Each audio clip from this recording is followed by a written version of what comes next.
team like Kyrie and KD, or the Lake Show with King James and AD. Wish I could match him up with the bad boys from the 80s, but no black and white, I need that in HD. HenDawgz.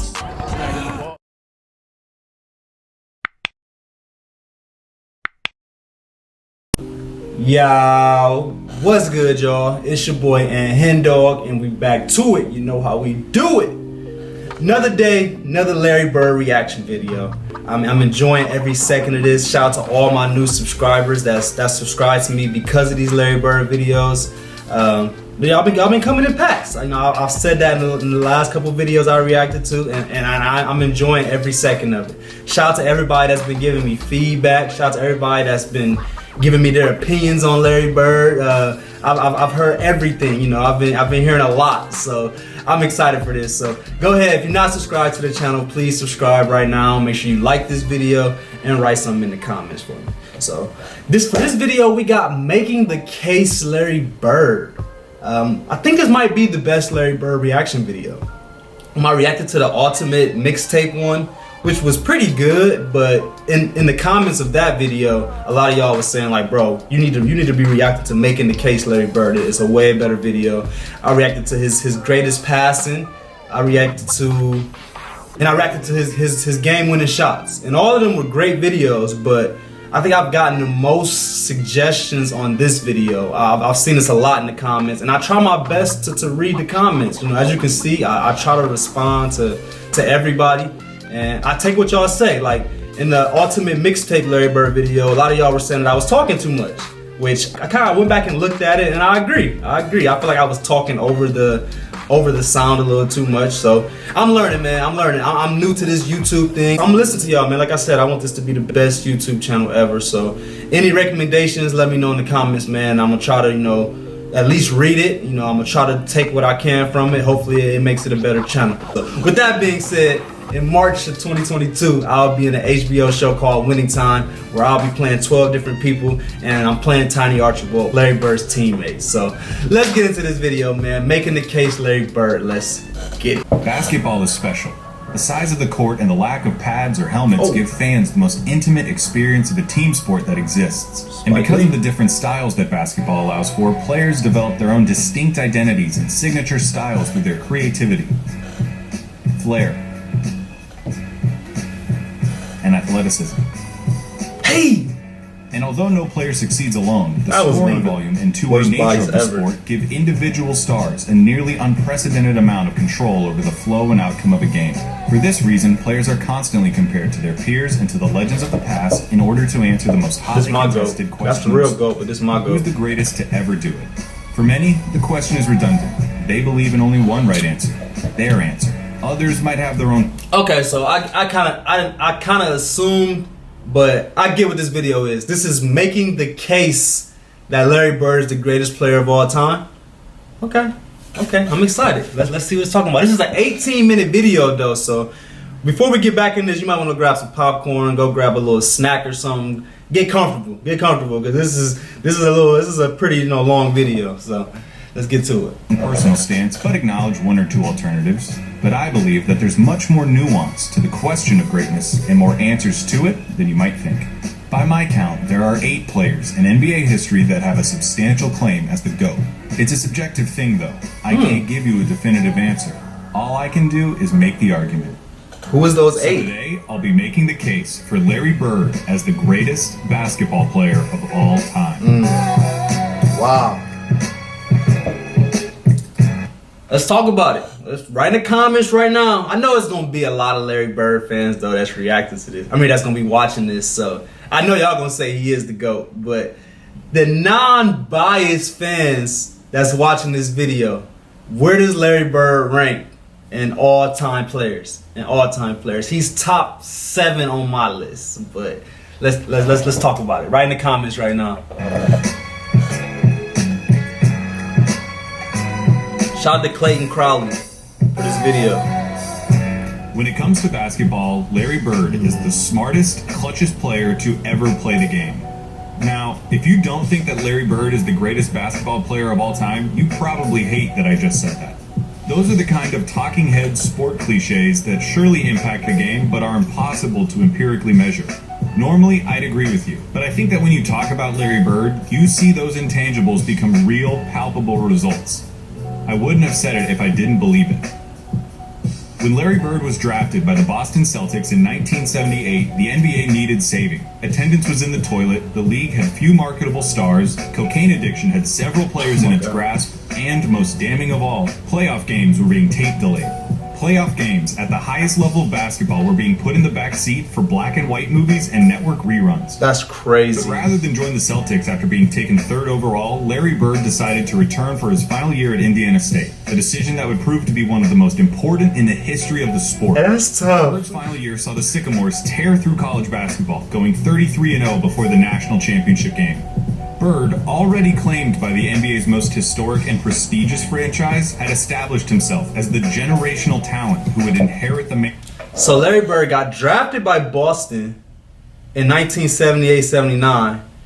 That was his junior year. They drafted him, but he still decided to stay.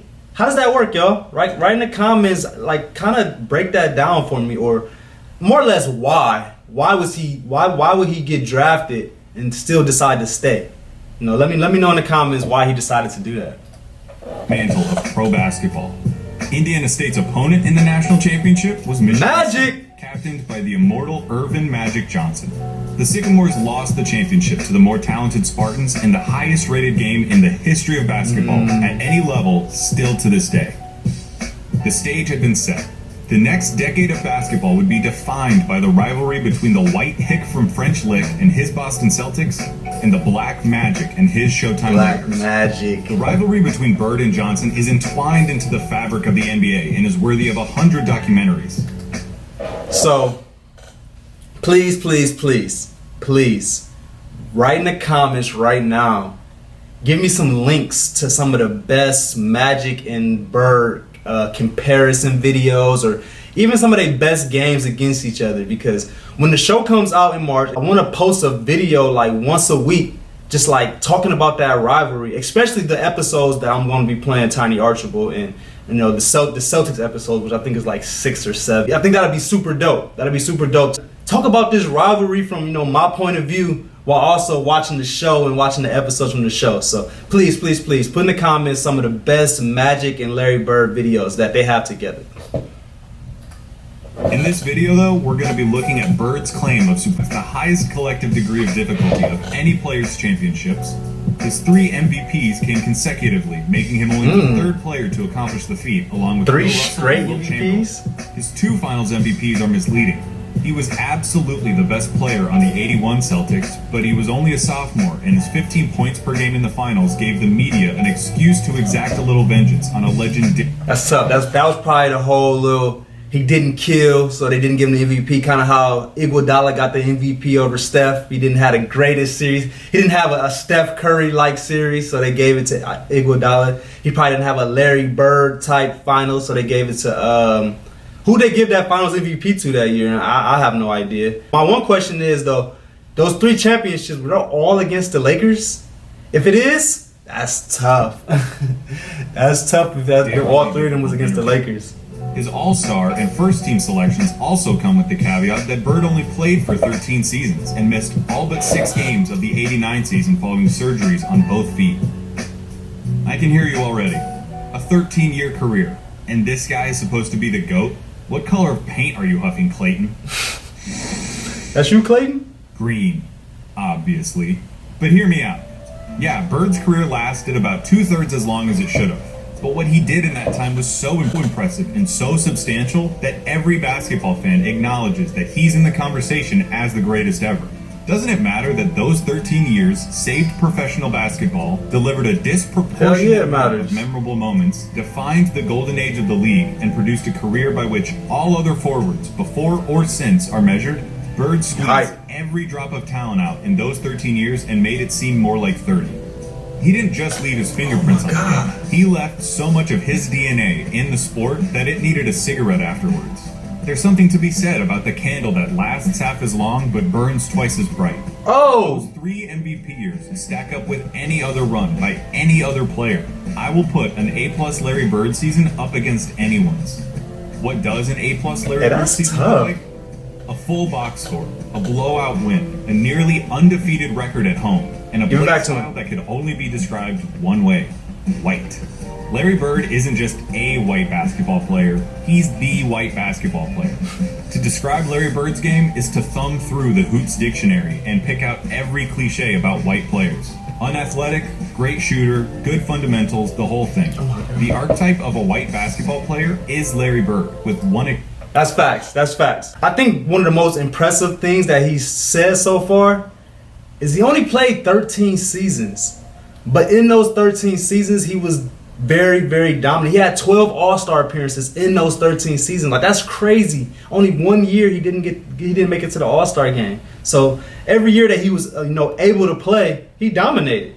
He dominated. So that's crazy. And one thing he started talking about, being a white player. And in my trash talking video, I was watching Charles Barkley. Charles Barkley said something in there, and he was saying how Larry Bird, he came up to him one time, they were playing against him, and he's like, "Y'all being disrespectful to me." And Charles Barkley like, "What? How are we being disrespectful to you? We haven't said nothing to you." He says, "Y'all put a white defender on me." Like, that's the mindset Larry Bird had. He said, "Y'all put a white guy on me. Like, I know I'm white, but I'm different. So if y'all put a white guy on me, that's disrespectful." I think that's hilarious. Larry Bird, funny for exception. He had an unparalleled understanding of the game of basketball, both as a physical contest and as a mental competition. His basketball IQ infected everything he did and catapulted his career into legend. Bird was a complete player. Jerry West called him nearly as perfect as you can get. He was the league's first great marksman. He could contort his body to shoot from anywhere on the court, regardless of the level of defense. He pioneered the art of the dagger 3 and was the founding member of the 50-40-90 club.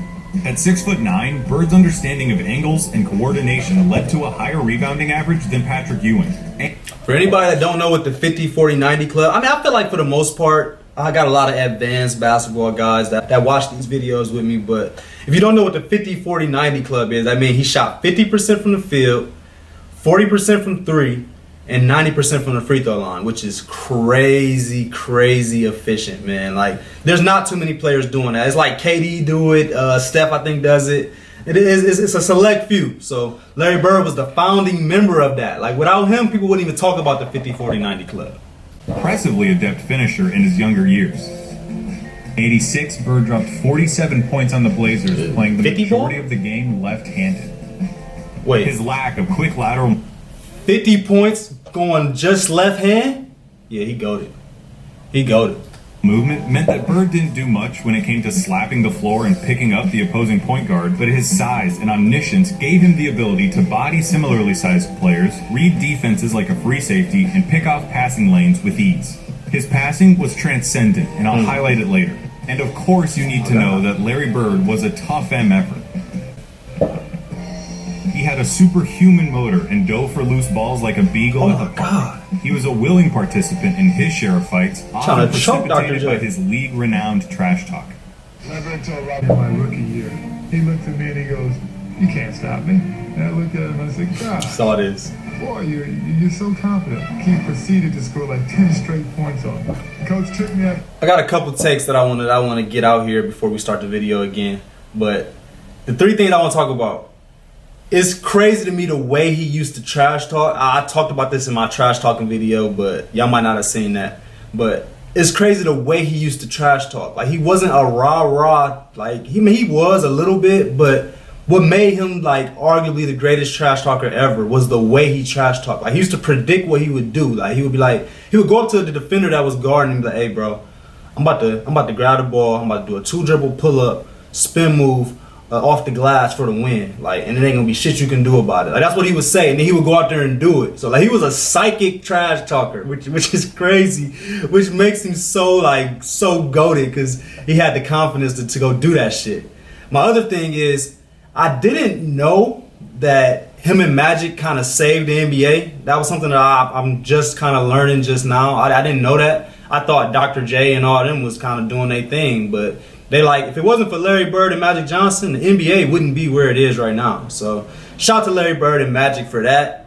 And then my third thing is, somebody told me that Larry Bird is the most athletic, he's the most athletic person of all time. And I'm not too sure what that means. So Larry Bird fans, break that down for me. What exactly does that mean? Let's get back to it. The game, he walks by and he's laughing at me. He was a basketball genius. He'd be a step ahead, a thought ahead.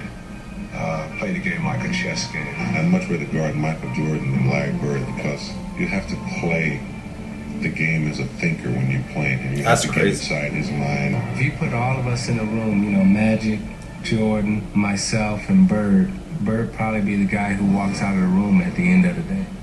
Did you notice something shit. during those testimonies? Those are some of the best basketball players of all time, and they all sing Bird's praises like they were former assassins who had to go toe-to-toe with John Wick, and they're just happy to be alive. Bird excelled during one of the most talent-rich periods in league history.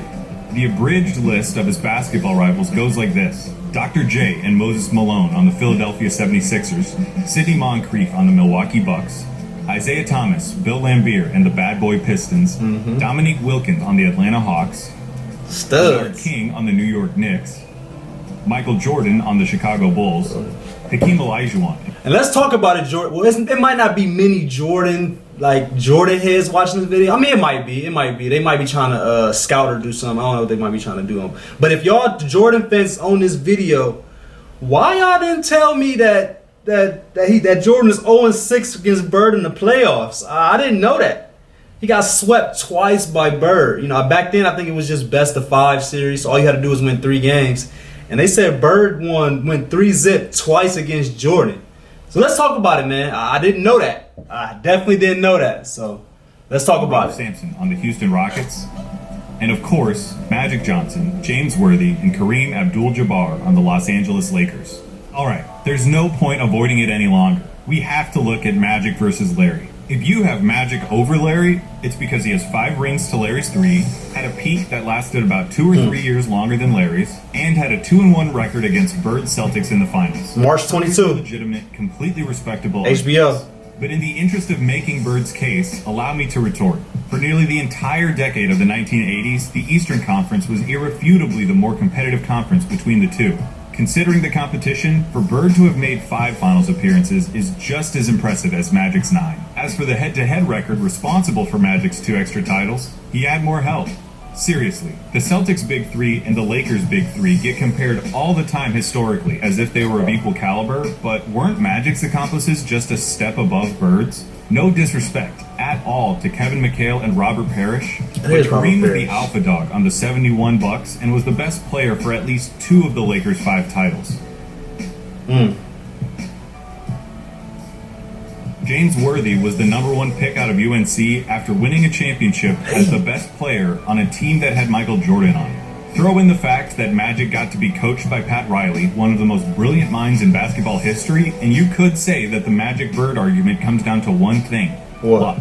So if their careers come down to luck, the question just becomes who you would rather take. Now, I'm not making this video to tell you why you shouldn't take Magic. I'm making this video to tell you why you should take Bird. Not just over Magic, but over everybody. One thing that helps him is the fact that his play would translate perfectly into the league today. A 6'9" sharpshooting forward with eyes in the back of his head who averaged double-digit rebounds in an era against Moses and Laimbeer. He'd gobble up boards as a power forward. He'd be an offensive mismatch against everybody as a small ball center, and his off-ball skills and passing would pair perfectly with the flow of today's game. Add in his competitive mania and 3 generations worth of medical advancements, and we're talking about a player who could have stuck around so long they would have had to rename the league. As you've been watching these clips of Bird, I would notice something. He always knows where everybody is. Watching Bird play basketball is like watching those monsters from A Quiet Place that know where you are if you make any noise at all.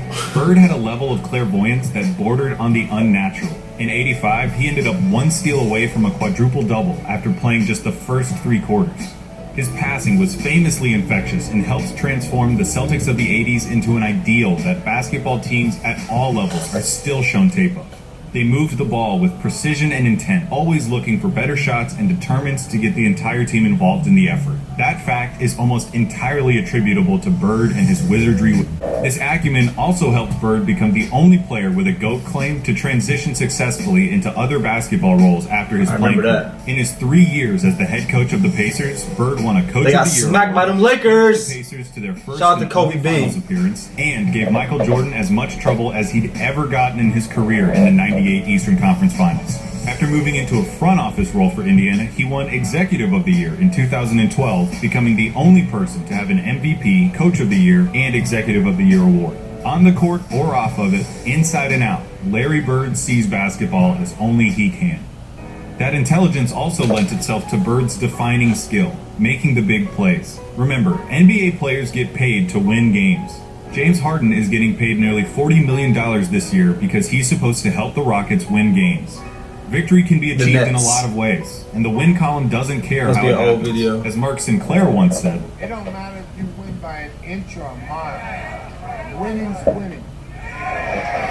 Facts. But when your team is down 1 in a crucial playoff game with 8 seconds left, and you need to hit a shot to stay in the series and keep your season alive, that's where players really separate themselves. Let's go! Their money.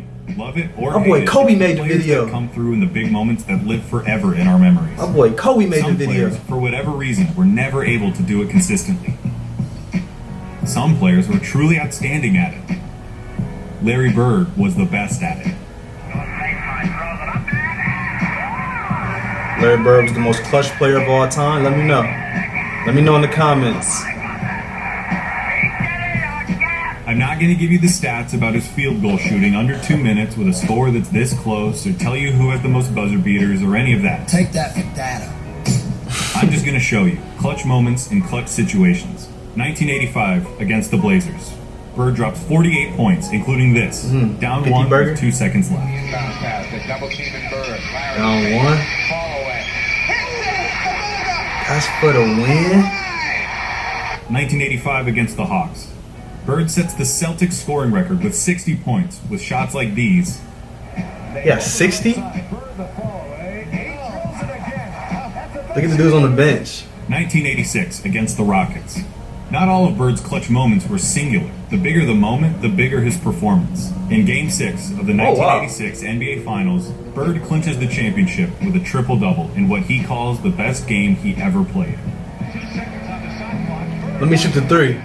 Let me shoot the 3. 1987 against the Washington Bullets. Bird hits one shot to tie it before it's waved off because of a timeout. Hits another shot to tie it up for real. Off 1. I was talking about that. Double overtime, down 1, he does this. All these game winners is off 1 foot. Like, that's crazy. He's too good, man. For 3 years, from 1986 to 1988, the three-point contest knew no other champion but Larry Bird. He won it 3 straight years? He won a 3-point shootout 3 straight years? I did not know that. That shit is splash. 1987 Eastern Conference Finals, Game 5. Tied at 2 games apiece against the Bad Boy Pistons, this enormous game would put the winner 1 game away from the NBA Finals. The Pistons are up 1 with seconds remaining. The ball goes out of bounds off the Celtics. Isaiah Thomas just needs to inbound the ball to win the game. Give me that. Oh, wow. Isaiah choked. Isaiah choked, y'all. Somebody please put in the comments a link to an interview or something of Isaiah Thomas explaining that play, because I want to see it. Why did he make that pass? Like, he had to be smarter than that. He had to be smarter than that. There are truly too many big games and big moments for me to go through without this ending up as a documentary. But that all leads me to this, what I really want to talk about. 1987, NBA Finals, Game 4 against the Lakers. LA is up 2-1, and the Celtics need to win to tie the series and stay alive. Bird hits a 3 with 12 seconds left to go up by 2. Don't leave Larry Bird open. Lakers, what are y'all doing? Green comes down and gets fouled with 8 seconds left. He makes the first, but misses the second. Ooh. LA ends up with the ball with 7 seconds left, down 1 point.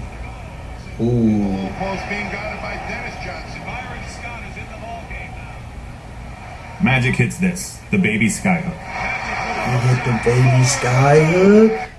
2 seconds left, down 1. Dennis Johnson on the inbound. For the win. Bird fires it. He What hit do you it. think happens? He hit it, of course. Oh, he I missed. bet it wasn't that. When I paused the tape and the ball was hanging in the air, you thought it was going in. Facts. Bird thought it was going in. Magic thought it was going in. I've seen this game before, and I still think it's going to go in. But it didn't. Pat Riley said it himself. We got lucky. And that, a missed shot in the NBA Finals, is why he's the clutchest. Because after he makes the big plays, has the big games, hits the big shots, time and time again, you expect him to hit every shot, to win every game. And in those fleeting moments when he doesn't, when he looks like a mere human, when he looks like everyone else who tries to do what he does, you just can't believe it. That's what Larry Bird did. He made the big plays so often, you thought he was going to make them every time. I get it. He I get helped it. turn basketball into a global phenomenon, paving the way for every Michael Jordan, Kobe Bryant, or LeBron James who comes through our lives. He Shout out played to Larry basketball Bird. in its purest form and captained a team that is consistently ranked among the greatest of all time. He has the second highest win percentage in the history of the NBA, behind Magic by less than 1/2 of 1%, Wow. about 10 games. That's crazy. He was the complete package, a player with no holes in his game whatsoever. They called him Basketball Jesus. He didn't get that name without doing something extraordinary. He saved basketball. And he did it by playing it better than anyone else. Here's Magic at Bird's retirement in 1993. Larry Bird said that there would be another Larry Bird one day.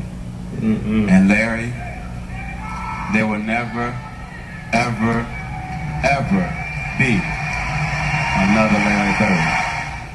To the greatest basketball player ever, The greatest But more basketball important, player ever.